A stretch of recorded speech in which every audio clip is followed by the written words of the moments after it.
नमस्कार। चलिए, आज एक ऐसी कहानी सुनते हैं जो हमें अपनी जिंदगी को एक बिल्कुल नए नजरिए से देखना सिखाएगी। ये हमें याद दिलाती है कि कई बार जो चीज हमें बहुत गलत लग रही होती है, वो असल में किसी बहुत बड़ी अनदेखी योजना का एक छोटा सा हिस्सा हो सकती है। एक बहुत पुरानी कहावत है कि जीवन में मूर्ख बनने के बाद ही अनुभव आता है।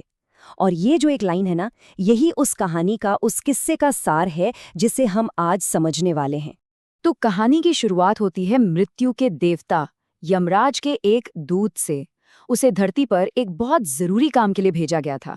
एक ऐसा काम जो उसकी पूरी सोच, उसकी पूरी दुनिया को हमेशा के लिए बदलने वाला था। जब वो दूत धरती पर पहुंचा तो जो नजारा उसने देखा वो सच में दिल दहला देने वाला था।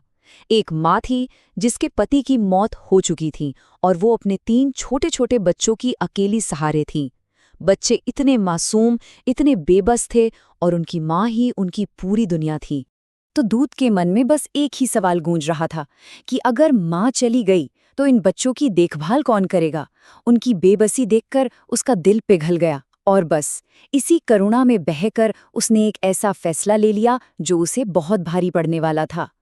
वो अपने आदेश को अनसुना करके खाली हाथ वापस लौट आया।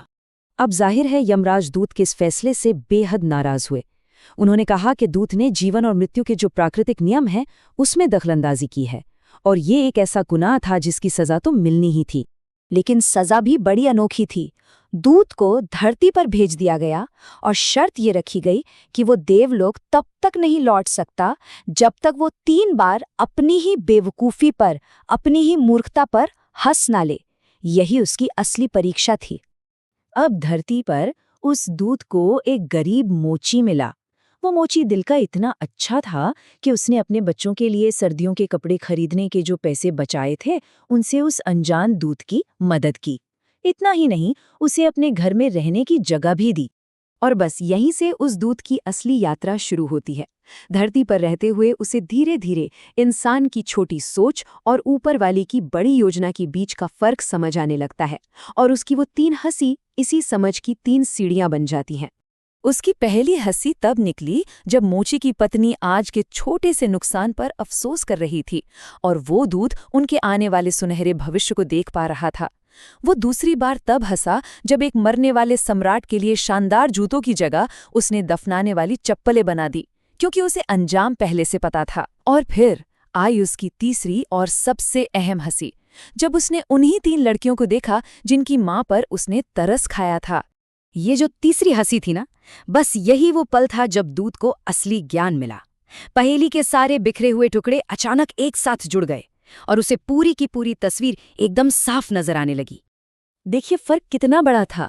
दूत का जो सीमित नजरिया था वो बस ये देख पा रहा था कि माँ की मौत से लड़कियां बेसहारा और गरीब हो जाएंगी, लेकिन ऊपर वाले की योजना तो कुछ और ही थी। उनकी माँ के जाने के बाद पड़ोस की एक अमीर औरत ने उन तीनों को गोद ले लिया।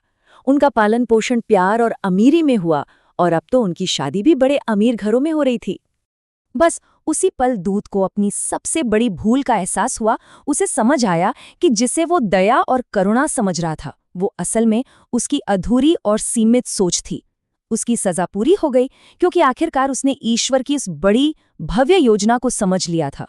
अपनी सजा पूरी होने के बाद दूत ने हैरान परेशान मोची को पूरी कहानी समझाई और बताया कि अब उसके वापस लौटने का वक्त आ गया है।